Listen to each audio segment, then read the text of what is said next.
नमस्कार, कैसे हो दोस्तों।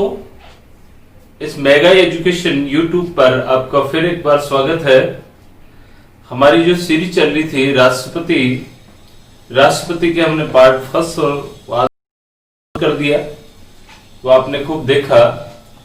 आज हम लोग राष्ट्रपति की सीरीज को आगे बढ़ा रहे हैं। अब तक हमने जो राष्ट्रपति पढ़ा, उस राष्ट्रपति में आपने ये जाना कि भारत में एक राष्ट्रपति होगा और राष्ट्रपति प्रोटोकॉल में भारत में सबसे ऊपर होगा। यानी अगर बात करें तो भारत का प्रथम नागरिक राष्ट्रपति, सर्वोच्च पद राष्ट्रपति, कार्यपालिका का प्रधान राष्ट्रपति, संवैधानिक प्रधान राष्ट्रपति। यानी ये कह सकते हो जितने भी काम जो भारत में होंगे गवर्नमेंट का प्रमुख है, इसलिए उसके नाम से होते हैं। तो उसके संबंध में हमने कुछ आर्टिकल्स अध्ययन के, जैसे इसका उल्लेख आर्टिकल 52 में है। उसके बाद हमने देखा 53 में राष्ट्रपति संघ की कार्यपालिका का प्रधान है, सारी शक्तियां उसमें होती हैं, वह स्वयं कर सकता है प्रयोग, अपना एक मंत्रिपरिषद बना के उसकी सलाह से कर सकता है। ये बात हमने कर ली थी। उसके बाद हमने देखा इसमें क्या क्या क्वालिफिकेशन वाला व्यक्ति राष्ट्रपति के चुनाव के लिए योग्य है, उसके लिए क्या क्या योग्यताएं होनी चाहिए, अयोग्यताएं होनी चाहिए। इसके लिए आपको पार्ट फर्स्ट और सेकंड को देखना होगा। इसके बाद हमने देखा कि राष्ट्रपति के चुनाव में भाग कौन लेता है। आर्टिकल 54 ये कहता है इसका एक निर्वाचक मंडल होता है। उस निर्वाचक मंडल में कौन होते हैं ये हमने पहले पढ़ लिया। इसके बाद हमने जो पढ़ा है उसमें ये पढ़ा कि आर्टिकल 55 में इसकी जो विधि है कि किस विधि के आधार पर किस तरीके से इसका चुनाव किया जाता है राष्ट्रपति के लिए। तो यहां हमने जो विधि ली थी वो थी आनुपातिक प्रतिनिधित्व। आनुपातिक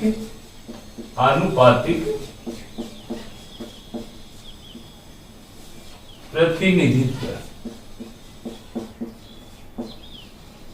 और इसमें एक शब्द और था, आनुपातिक प्रतिनिधित्व की एकल संक्रमणीय मत पद्धति। इसी पद्धति का अगर दूसरा नाम करें, हम लोग बात करें, दूसरी जो बात है वो है हेयर पद्धति के नाम से भी इसको जानते हैं। हेयर प्रणाली, हेयर सिस्टम भी कह सकते हैं। हेयर सिस्टम क्यों कहते हैं इसे? क्योंकि ये किसी विद्वान ने, जिसका नाम हेयर था, उस हेयर ने उसने इस पद्धति को नाम दिया आनुपातिक प्रतिनिधित्व प्रणाली, तो इसको हेयर सिस्टम भी कहते हैं। और राष्ट्रपति के चुनाव में इस विधि का प्रयोग किया जाता है, इसको आपने पढ़ लिया था। इसके लिए हमने ये कहा कि राष्ट्रपति संघ का प्रधान होता है, इसीलिए एक सिंपल सा प्रिंसिपल लागू किया गया कि संघ का जो राष्ट्रपति है वो अप्रत्यक्ष रूप से चुना जाएगा। जनता की उसमें भागीदारी नहीं होगी, लेकिन फिर भी जनता का प्रतिनिधित्व उसमें किया गया है। उसके लिए दो सिद्धांत लागू किए गए। एक तो विधायक का मत मूल्य लिया गया, तो दूसरी तरफ केंद्र में सांसद का मत मूल्य लिया गया। वहां जो पढ़ा था उसमें हमने ये पढ़ लिया था कि एक विधायक का मत मूल्य कितना होता है, तो वो आपने देख लिया, निकाल के देखा हमने कि जनसंख्या का आधार जो बनाया गया था वो हमारा था 1971, और 1971 के तहत हमने राजस्थान की एक विधायक का मत मूल्य निकाला था। एक विधायक का मत मूल्य राजस्थान का, और वो था 129।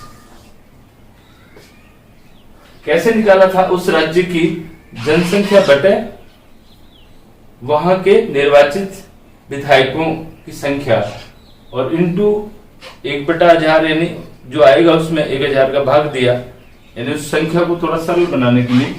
तो वहां हमने देखा 171, यानी एक जो 129 विधायक का मत मूल्य है। यानी एक विधायक जो वोट देता है राजस्थान का, तो उसकी वैल्यू जो है वो 129 है।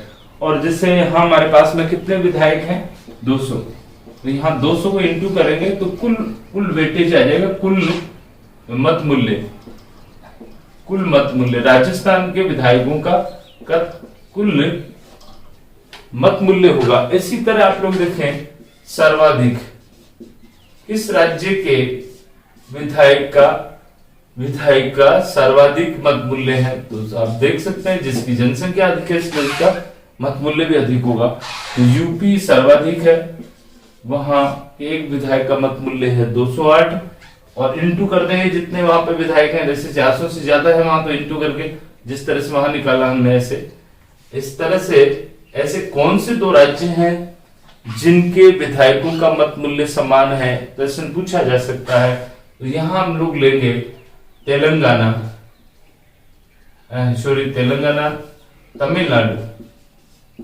तमिलनाडु व झारखंड। तमिलनाडु व झारखंड इनके विधायकों का मत मूल्य संयोग से 176 है, यानी एक विधायक का मत मूल्य झारखंड का भी उतना ही है, तमिलनाडु का भी उतना ही है, संयोग है।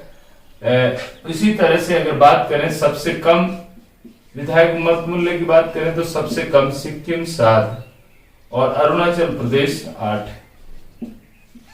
ये कुछ आंकड़े हैं जो आपको ध्यान में रखने पूछे जा सकते हैं। इसके बाद हम बात करें कि कितने वोटर्स हैं, कितने वोटर्स हैं राष्ट्रपति को वोट देने वाले लोग। जैसे आपने देखा संसद के दोनों सदनों के निर्वाचित सदस्य और वहीं राज्य विधानसभाओं के निर्वाचित सदस्य, तो कुल वोटर्स कितने हैं। प्रश्न पूछा गया आपसे कि एक राष्ट्रपति के चुनाव में कुल वोटर्स कितने हैं। तो वोटर्स की बात करें तो कुल वोटर्स की बात करें तो यहाँ एमएलए बात करें तो 4120 एमएलए हैं।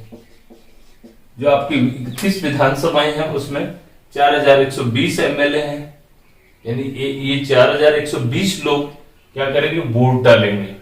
इसके बाद बात करें हम लोकसभा और राज्यसभा। लोकसभा में आप देखें 543 निर्वाचित, वहीं हम राज्यसभा की बात करें तो 233, तो 776 कौन हो गए, सांसद। कौन है, सांसद। तो निर्वाचित सांसद भाग लेते हैं तो यहां हो गया 776 एमपी। कुल वोटर्स हो गया 4896 कुल। तो प्रश्न पूछा जाए राष्ट्रपति के लिए कुल कितने वोटर्स हैं, तो 4896, इसमें 4120 सीटें हैं हमारी विधानसभा की, यानी एमएलए हैं, और 776 हमारे एमपीज हैं, मेंबर ऑफ पार्लियामेंट, सांसद है। तो 4896 हमारे कुल वोटर्स हैं। लेकिन कुल वोटर्स का वोट वैल्यूज निकाला जाता है, जैसे अभी हमने बात करी। तो यहां हम बात करें जैसे 4120 एमएलए हैं, तो विभिन्न एमएलए की जो वोट वैल्यूज निकाली गई, जैसे राजस्थान में 129 है, एक की है, तो 200 की हो जाएगी। ऐसे ही हमने 208 उसका लिया। जैसे कुल मिला के अगर बात करें तो वोट कितने होंगे, वोट कितने होंगे, वोटर्स और वोट में वोट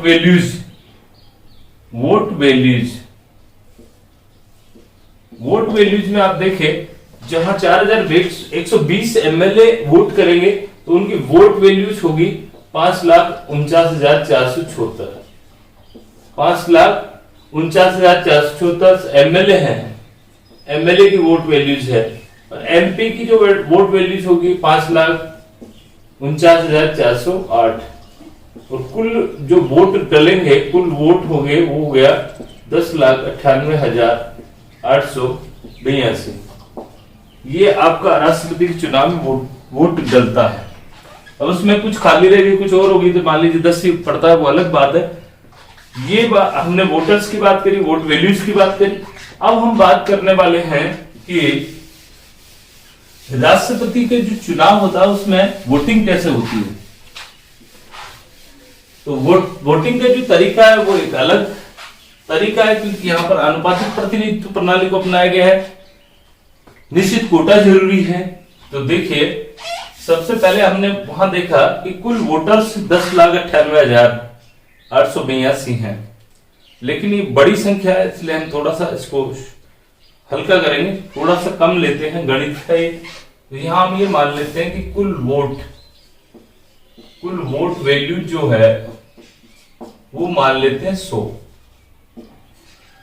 अब इस 100 में से हमें अनुपातिक प्रतिनिधित्व यानी निश्चित अनुपात है इसका, क्योंकि first of the pass system नहीं है, इसमें अनुपातिक प्रतिनिधित्व तो न्यूनतम कोटा तय किया गया है कि जीतने के लिए आपको न्यूनतम कोटा चाहिए। न्यूनतम कोटा का सूत्र जो है वो होगा आपका न्यूनतम कोटा बराबर, हमने यहां जो सूत्र है वो है न्यूनतम कोटा का सूत्र है कुल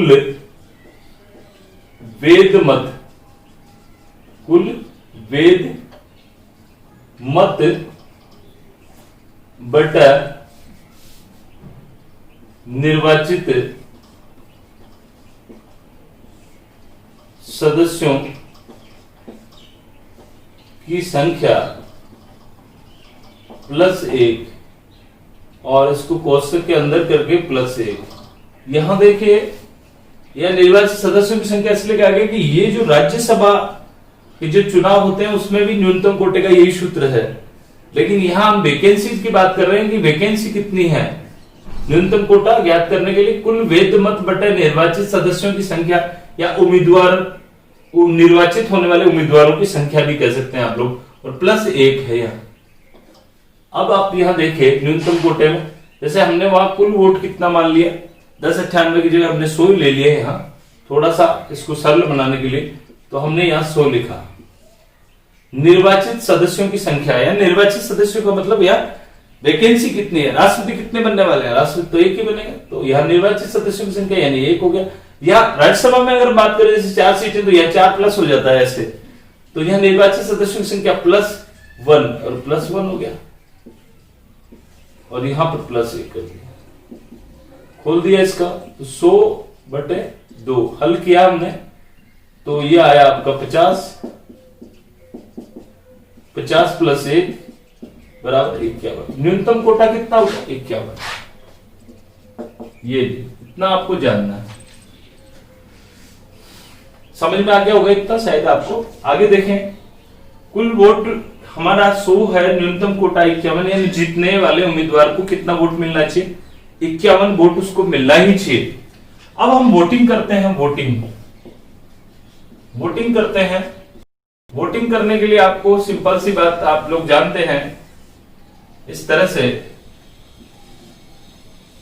ये पेपर है, इसमें जैसे नाम ले सकते हैं आप, नाम चलो हम ABC लेते हैं, A B C और D, 4 उम्मीदवार खड़े हैं।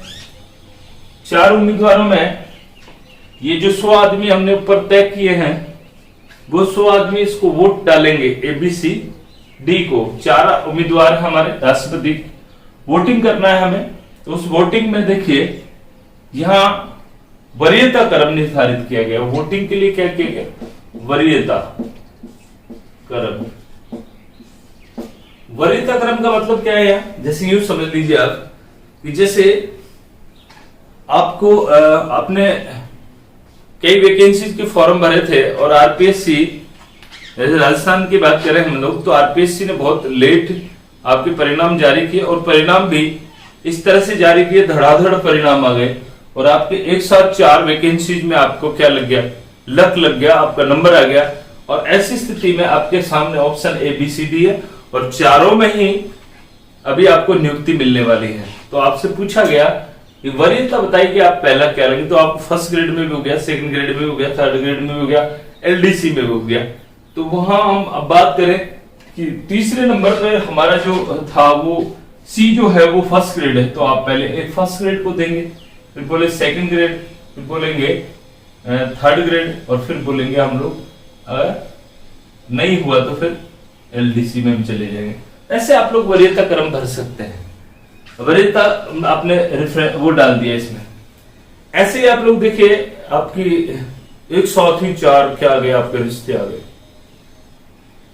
लॉटरी लग गया।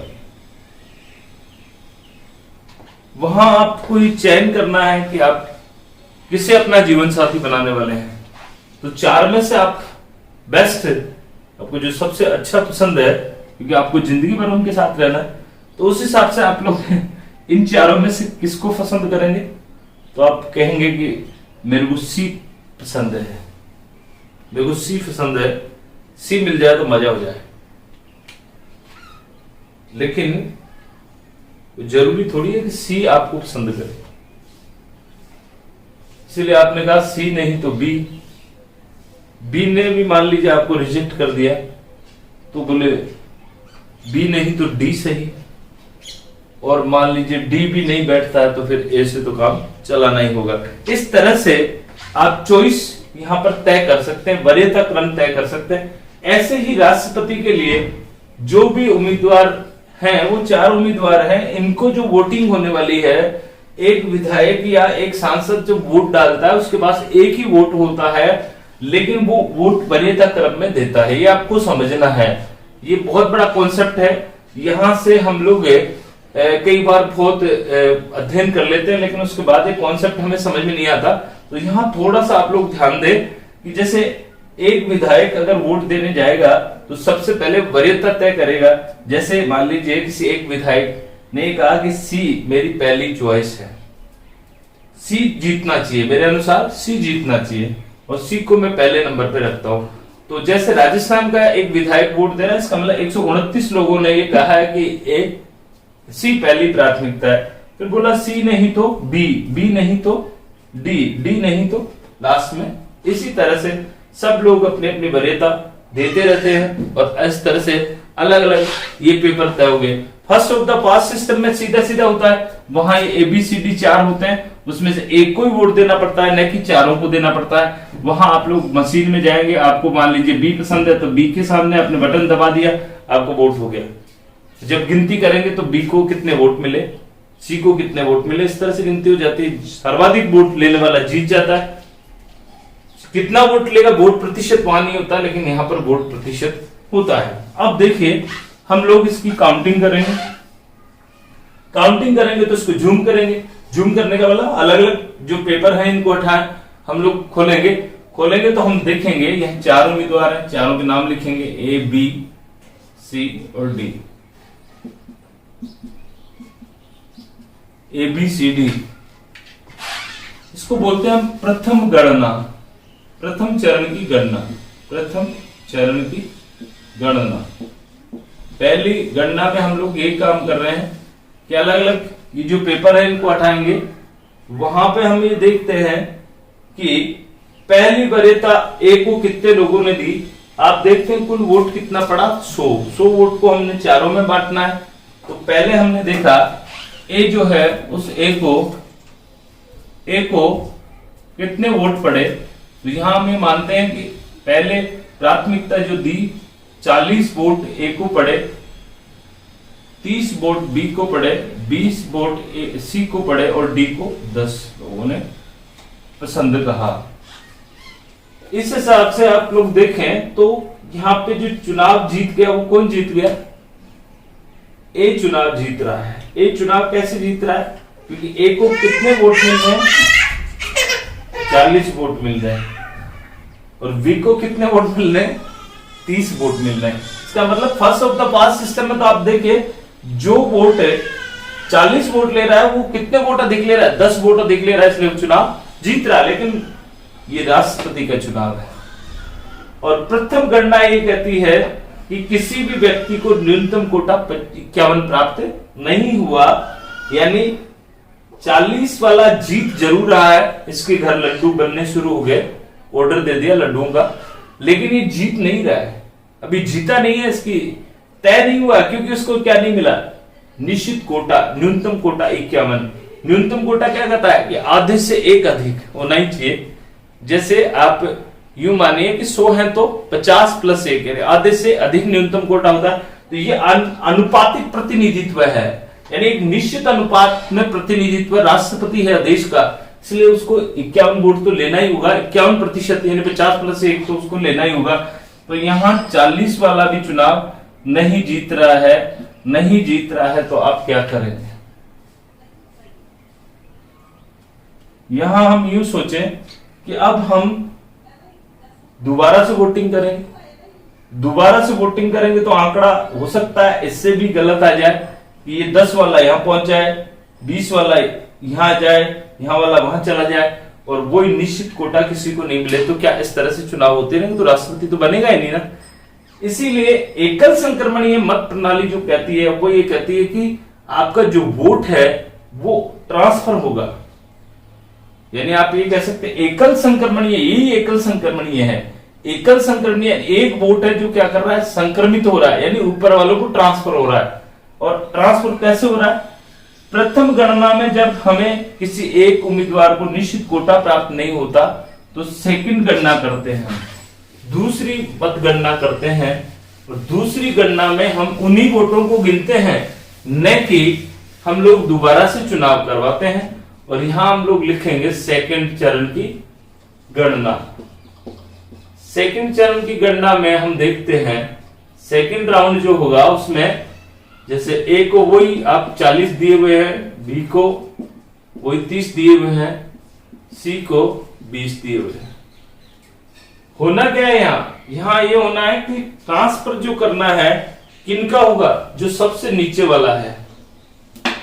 सबसे नीचे वाले का मतलब जिसको सबसे कम वोट मिला है, सबसे कम वोट मिलने वाले को यहां से हटा देंगे और उसके जो वोट हैं वो ऊपर वालों को ट्रांसफर कर देंगे।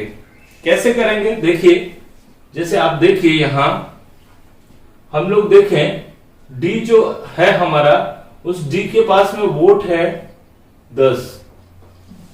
इन 10 वोटों को डी को हटाने के बाद में 3 जने बचे, ए बी सी। 10 वोट है, इसलिए 10 वोट में यहां तय किया गया है कि ए बी सी में जिन लोगों ने डी को पहले क्रम पे रखा उन्होंने ये भी तो कहा होगा डी नहीं तो बी, बी नहीं तो सी, सी नहीं तो ए। उस हिसाब से अगर हम वरीयता तय करेंगे 10 वालों की, इन 10 लोगों की, तो इन 10 लोगों ने ए को कितने लोगों ने कहा, अगर ये डी नहीं तो ए सही, तो डी नहीं तो ए सही में हमने इसको दो लोग मान लेते हैं। बी को हमने मान लीजिए यहां पे हम लोग 6 लोग मानते हैं और यहां पे हम लोग 10। ये इस तरह से आंकड़ा आपका 10 वोट बटे। ये प्लस कर दीजिए आप, यहां प्लस करें हम लोग तो यहां ए को मिले 2, बी को मिले 6, सी को मिले 2। अब जो सेकंड राउंड की जो गणना हुई उसमें वोट देखिए कितने कितने हो गए, यहाँ 42 हो गए, यहाँ 36 हो गए और यहाँ पर 22 हो गए। अब देखिए अब कौन जीत रहा है, बड़ा मुश्किल हो गया। अब भी वही स्थिति है, आगे ए ही है लेकिन बी थोड़ा सा बढ़ रहा है ऊपर की ओर। अब क्या करेंगे, अब भी वही स्थिति, हम लोग तीसरे राउंड की गणना करेंगे। तीसरे राउंड में हम लोग देखें थर्ड राउंड की जो गणना होगी, उस थर्ड राउंड की गणना में सबसे कम कौन ले रहा है, सी ले रहा है, तो ए और बी तो रहेगा। ए और बी में देखिए यहाँ पे जहां 42 है और यहाँ पे 36 है। अब देखिए सी जो था उसके पास वोट थे 22, इन 22 वोटों को हम लोग बांटेंगे इसमें ए और बी में, ए और बी में बांटेंगे कि जो सी 22 लोग जो थे उनमें से 20 वो सी वाले, 2 वो जो डी वाले हैं 2 प्लस इधर हो गए, इसलिए हम उसको अलग से नहीं दिखा के यहाँ दिखाएंगे कि सी के जो 22 लोग हैं वो ये उन्होंने कहा था कि सी हमारी पहली प्राथमिकता है, लेकिन सी नहीं तो बी, बी नहीं तो ए और बी को उन्होंने 22 को बांटेंगे, तो ए और बी को हम लोग बांटे यहां। तो देखिए यहां हम बात करें तो यहां अगर बात कर सकते हैं हम लोग 8 वोट दे दिए ए को, 8 लोगों ने कहा सी नहीं तो ए सही, बचे 14 लोगों ने कहा, थोड़ा सा हम लोग क्या करेंगे बी को जिताएंगे, थोड़ा मजा आएगा। 7 लोगों ने कहा ए और 15 ने कहा बी, प्लस करेंगे यहां 7 तो ये 49 हो गया, प्लस करेंगे 15 तो ये 51 हो गया, और 51 वोटों वाला क्या हो रहा है, चुनाव जीत रहा है। तो इस तरह से आप देख सकते हैं कि यहां जो राष्ट्रपति बना वो कौन बना, सी राष्ट्रपति बना, और जो लड्डू ए के घर बनने वाले थे या तो उन्होंने फिकवा दिए या फिर चुपचाप बी के घर भिजवा दिए ताकि पैसे ले सके। और इस तरह से ये राष्ट्रपति का चुनाव पूर्ण हुआ। इस तरह की गणनाएं होती हैं, थर्ड राउंड की गणना। अब तक के भारत के इतिहास में अगर देखें तो भारत के अब तक के जितने भी चुनाव हुए हैं उसमें केवल एक बार, ये आंकड़े आपको ध्यान रखने, एक बार, केवल एक बार द्वितीय चरण की गणना हुई थी। द्वितीय चरण की गणना हुई थी और वो चुनाव बड़ा रोचक था। उस चुनाव में, वो चुनाव था 1969 का चुनाव। 1969 के चुनाव में क्या माजरा था देखिए, आप थोड़ा समझे इसको, राष्ट्रपति पढ़ रहे हैं तो।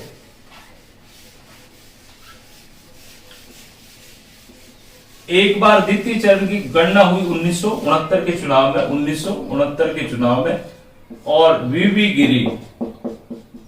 गिरी एकमात्र राष्ट्रपति हैं जो द्वितीय चरण की गणना में चुनाव जीते थे। द्वितीय चरण की गणना में चुनाव जीते थे।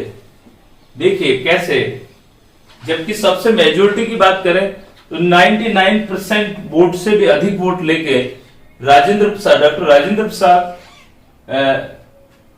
या अन्य जितने भी लोग हुए हैं वो प्रथम गणना में जीते हैं, लेकिन रिकॉर्ड है उनके नाम। 99% से भी अधिक वोट वैल्यू उनको मिली थी, वोट प्रतिशत उनको मिला था, डॉक्टर राजेंद्र प्रसाद के नाम है। और सबसे कम अगर बात करें वीवी गिरी, जो कि कम वोट लेकर भी, कोटा तो उन्हें मिला, लेकिन दूसरे चरण में, अभी हमने जो गणना की उस दूसरे चरण में वो चुनाव जीत पाए। क्या था ये देखिए, एक ही बार ऐसा हुआ है। और वीवी गिरी, तो ये था चुनाव 1969 का चुनाव था। 1969 के चुनाव में जब डॉक्टर जाकिर हुसैन की मृत्यु हो गई अचानक से, तो आपको पता है राष्ट्रपति का पद खाली नहीं रहता। उस समय डॉक्टर जो वीवी गिरी हैं वो उपराष्ट्रपति थे, तो उपराष्ट्रपति से वो राष्ट्रपति बन गए 6 माह के लिए। और 1969 में जब चुनाव शुरू हुए उस समय कांग्रेस पार्टी केंद्र की सत्ता में थी और उन्होंने अपना जो उम्मीदवार तय किया, नीलम संजीव रेड्डी को तय किया। नीलम संजीव रेड्डी अधिकृत उम्मीदवार था, और आप जानते हैं अधिकृत उम्मीदवार ही चुनाव जीतता है। जिस पार्टी की सत्ता होती है केंद्र में वही चुनाव जीतता है। तो कांग्रेस का अधिकृत उम्मीदवार था नीलम संजीव रेड्डी। तो कुछ पॉलिटिकल इशू ऐसे रहे कि उस समय देश की प्रधानमंत्री इंदिरा जी थी, और इंदिरा जी को नहीं पूछा गया था कि हम संजीव रेड्डी को राष्ट्रपति बना रहे हैं या उम्मीदवार बना रहे हैं। और राष्ट्रपति को लेकर, संजीव रेड्डी को लेकर इंदिरा गांधी नहीं चाहती थी कि वो राष्ट्रपति बने, इसलिए उन्होंने, ऐसे कहते हैं, जो उपराष्ट्रपति थे वीवी गिरी, उनको प्रमोट किया कि आप चुनाव लड़िए। तो 1969 का पर्चा वीवी गिरी ने भर दिया और संजीव रेड्डी ने भरा। संजीव रेड्डी की जीत निश्चित थी कि जो पार्टी का उम्मीदवार था, वीवी गिरी जो था वो स्वतंत्र उम्मीदवार था। लेकिन इंदिरा ने अंतरात्मा की आवाज का नारा दिया कि ये देश का राष्ट्रपति का चुनाव है और इसमें पार्टी मायने नहीं रखती, आपकी अंतरात्मा क्या कहती है, आप लोग वोट दीजिए। और जब परिणाम आया, द्वितीय चरण की गणना हुई, तो चुनाव जीत गए वीवी गिरी, और एन संजीव रेड्डी जो थे पार्टी के उम्मीदवार हार गए। इस वजह से 1969 में कांग्रेस का विभाजन हुआ। कांग्रेस को में जो इंदिरा थी उसको इसका दोषी माना गया, और सिंडिकेट जो कांग्रेस का एक ग्रुप था उसने इंदिरा को कांग्रेस से निकाल दिया। ये लंबी कहानी है, फिर कभी हम बात करेंगे। यहां वीवी गिरी चुनाव जीते, इतना आपको ध्यान रखना है। उस समय वो उपराष्ट्रपति थे, तो उपराष्ट्रपति के पद से उन्होंने इस्तीफा दिया और फिर वो राष्ट्रपति का चुनाव लड़ रहे, इसलिए राष्ट्रपति का पोस्ट खाली हुआ। इसलिए उस समय कि अब राष्ट्रपति कौन बने, तो यहां हम कहें कि जब राष्ट्रपति नहीं है तो वाइस, और वाइस नहीं है तो CGI, chief justice of India. यानी यहां थोड़ा सा ध्यान रखना है कि भारत का जो राष्ट्रपति का पोस्ट है वो कभी खाली नहीं होता।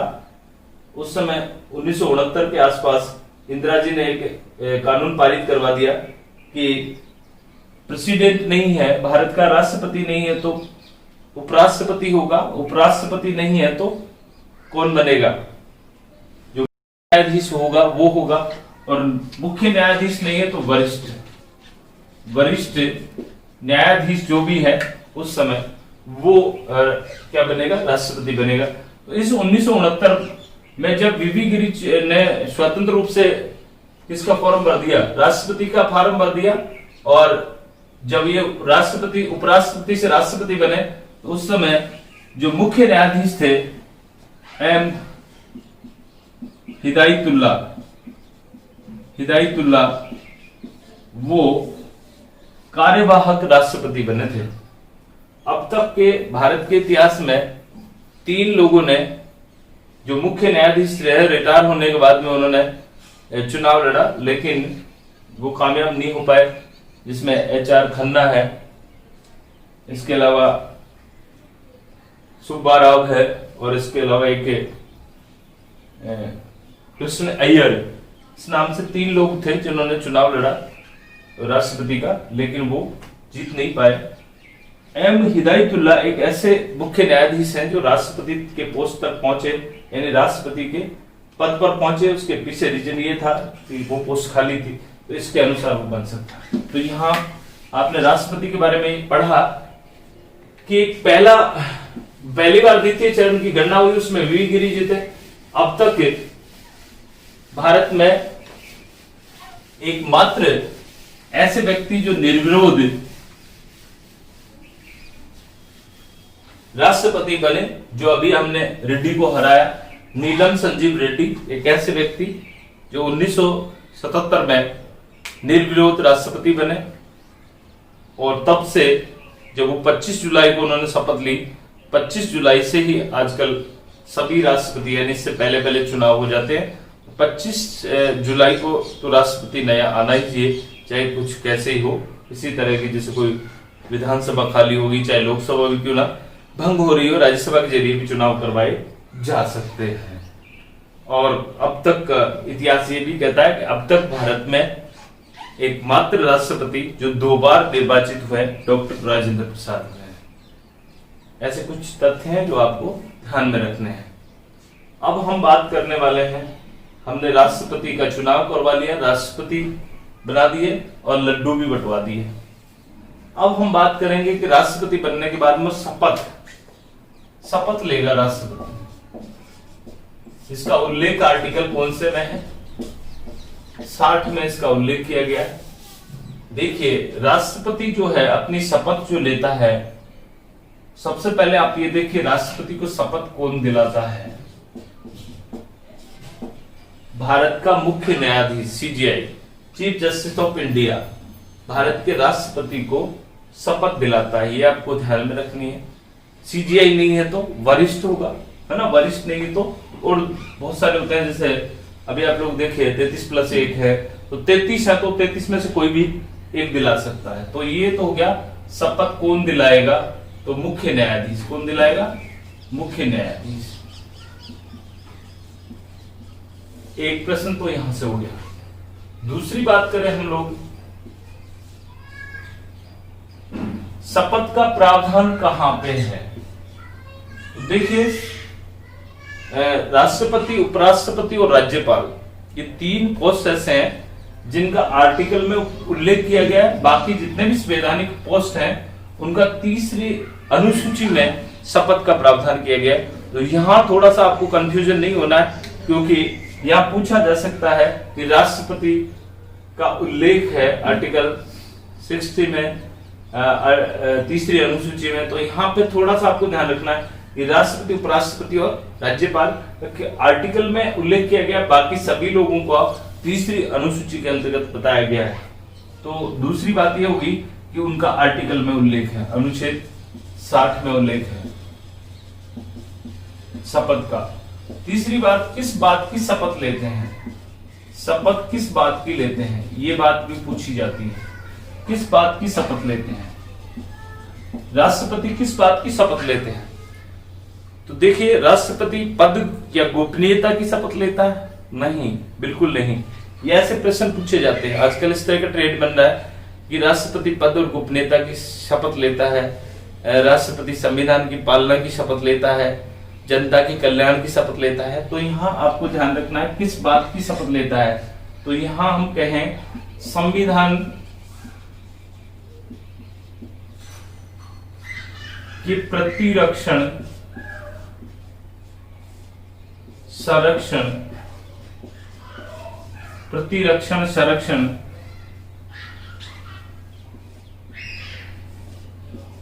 रक्षा, 3 शब्द हैं, प्रतिरक्षण, संरक्षण और रक्षा। संविधान की रक्षा की शपथ लेता है। दूसरा, ये पहली बात है। दूसरी, लोगों के कल्याण की शपथ लेता है, लोगों के कल्याण की शपथ लेता है। ये 2 बात आपको ध्यान रखनी है। राष्ट्रपति संविधान के प्रतिरक्षण, संरक्षण यानी संविधान की रक्षा करूंगा, इस तरह से वो शपथ लेता है कि उसको कोई इस तरह से नुकसान नहीं हो पाए, उसकी रक्षा करेगा, संरक्षण करेगा, उसको बचाए रखेगा। और लोगों के कल्याण की शपथ लेता है राष्ट्रपति। तो राष्ट्रपति की जो शपथ का प्रावधान वो आर्टिकल 60 में दिया गया है। और इसमें जो बात करी गई है वो केवल किसकी बात करी गई है? लोगों के कल्याण की बात करी गई है, जनता के कल्याण की बात करी गई है। इस तरह से आज का जो हमारा जो टॉपिक था वो पूरा हुआ।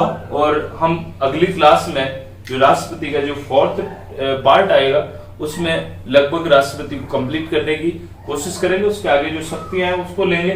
तो यहाँ जो बात करी गई है इसमें आज हमने राष्ट्रपति करवाया, उसके बाद उसकी शपथ को करवाया।